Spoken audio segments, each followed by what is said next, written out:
ఇష్టమో అది గుర్తించుకోవాలా. ఇప్పుడు ఎవరో వచ్చి మనకి ఏదో చేస్తారు, మా పిల్లలు నాకు గిఫ్ట్ కొనిస్తే బాగుంటుంది, మా ఆయన నన్ను సినిమాకి తీసుకెళ్తే బాగుంటుంది, వాళ్ళతో ఇట్లా టూర్లకు పోతే బాగుంటుంది, వీళ్ళతో పోతే బాగుంటుంది, ఇవన్నీ కాదు. మనం సెల్ఫ్ గా మనంతకు మనకు ఏది ఇష్టమో మనమే చేసుకోవాలి. వాళ్ళు ఎవరో వచ్చి నన్ను అబ్బా తను పిలిచిందంటే నేను సినిమాకి పోయిండు అని అట్లా అనుకుంటా ఉంటాము. అట్లా కాకుండా నీకు ఇష్టమైంది, నీకు అవసరమైంది నువ్వు వెళ్ళి అడగచ్చు. ఎందుకు ఫ్రెండ్సే కదా, మన వాళ్ళే కదా, మన బంధువులే కదా. ఆ స్టెప్ ఒక్కటి ముందరికి వేసి చేసుకుంటే బాగుంటుంది. మెంటల్ పీస్ ని కాపాడుకుంటూ ఉండాలదా. ఏదైతే మనకు వర్రీ చేస్తుంది అని అంటే దాన్ని ఖచ్చితంగా వదిలేసేదానికి ప్రయత్నం చేస్తూ ఉంటేనే వదిలిపోతుంది, దానంతకు అది వదిలిపోదు. దానికోసమని ఆధ్యాత్మికంగా రోంత కొంచెం ముందరకు ఒక అడుగు వేస్తే ఇవి ఆటోమేటిక్ గా తగ్గుతాయనేది నా భావన. ఏమంటారు, సంవత్సరానికి ఒకసారి హెల్త్ చెకప్ చేయించుకోండి. ఇప్పుడు చాలా వస్తున్నాయి, అంటే ఏమంటారు, ఎంత హెల్తీగా ఎంతగా ఉన్నా కూడా అడ్వాన్స్ గా కొంత కనుక్కుంటే ట్రీట్మెంట్ అయ్యేకి చాలా ఉన్నాయని చాలా చెప్తూ ఉంటారన్నమాట.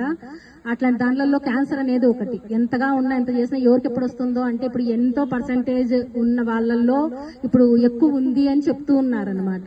కాబట్టి దాని గురించి కొంచెం ఆలోచించి, అంటే మేబీ ఇది ఒకటే కాదు, హార్ట్ కి సంబంధించి కానీ కిడ్నీకి సంబంధించి కానీ ఏదైనా కూడా సంవత్సరానికి ఒక చెకప్ చేయించుకుంటే, బాడీ చెకప్ చేయించుకుంటే గిన ఏదో ఒకటి బయటపడుతుంది. బయటపడడానికి కంగారు పడిపోకూడదు. అడ్వాన్స్ గా మనం తెలుసుకున్నామని అనుకోవచ్చు, వెళ్ళొచ్చు, చూపించుకుంటూ ఉంటే గిన మరీ ముదిరిపోకుండా ఉన్నప్పటికే మనం కొంచెం క్యూర్ చేసుకునేదానికి అవకాశాలు చాలా ఉంటాయి. దానికోసం హెల్తీ లైఫ్ స్టైల్ మెయింటైన్ చేస్తుంటే మైండ్ బాగుంటుంది, బాడీ బాగుంటుంది. దానికోసం మన ప్రయత్నం మనం చేస్తాం. మళ్ళీ వచ్చే దేవుడు పెట్టేటి ఎలాగూ పెట్టిండి తింటాడు. ఇవన్నీ మనం ముందు ప్రిపేర్ అయింటాం కాబట్టి మనకు బాగలేనప్పుడైనా కూడా ఇవన్నీ చాలా బాగా యూజ్ అవుతాయి. నేను కూడా ధ్యానం చేసేదాన్ని, కానీ నాకు ఎన్ని నిమిషాలు అసలు స్మారకం లేకుండా కూర్చుండేదాన్ని అని ఎవరైనా చెప్తూ ఉంటారు. కానీ నాకైతే అంత వెళ్ళిపోయినట్లు నాకు ఎప్పుడు గుర్తుకు లేదు.